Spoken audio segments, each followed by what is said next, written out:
Hi hello' নমস্কাৰ সকলোলৈ মই মোৰ অন্য এটা ভিডিঅ'লৈ স্বাগতম জনাইছোঁ। আহক আজি আমি কোকৰাঝাৰ জিলাৰ ইকো পিকনিক স্পটলৈ যাওঁ। এই ভিডিঅ'টো মই আগতে বনাইছিলোঁ, কিন্তু আজি সময় অপেক্ষা দিয়া হোৱা নাছিল, সেয়েহে আজি মই দিয়াৰ কাৰণে প্ৰয়াস কৰিলোঁ। আজিও আমাৰ ফালৰ পৰা গৈছিলে, কিন্তু মই যোৱা নহ'ল, সেয়েহে বোলো আপোনালোকলৈ ভিডিঅ'টো দিওঁ।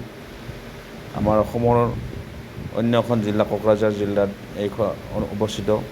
খুবেই মনোমোহা, বহুত ভাল লাগে আহি ইয়াত। আপোনালোকে নিশ্চয় আহিব, আহি ইয়াৰ পিকনিক খাবলৈ আহিব, ইয়াত আহি উপভোগ কৰিব।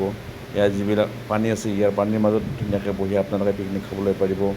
আৰু আশে পাশে সুন্দৰ সুন্দৰ ধুনীয়া গাঁও, বহুত ভাল লাগে। নিশ্চয় আশা কৰোঁ আপোনালোক আহিব আহি ইয়াত পিকনিক খাবলৈ আহিব। সাধাৰণতে জানুৱাৰী মাহত ইয়াত বহুত আহে। আমিও জানুৱাৰী মাহতে জানুৱাৰী 4 তাৰিখে আহিছিলোঁ, বহুতেই ভাল লাগিল। আশা কৰোঁ নিশ্চয় আৰু আগলৈ কেতিয়াবা যাৰ মন আছে যাম।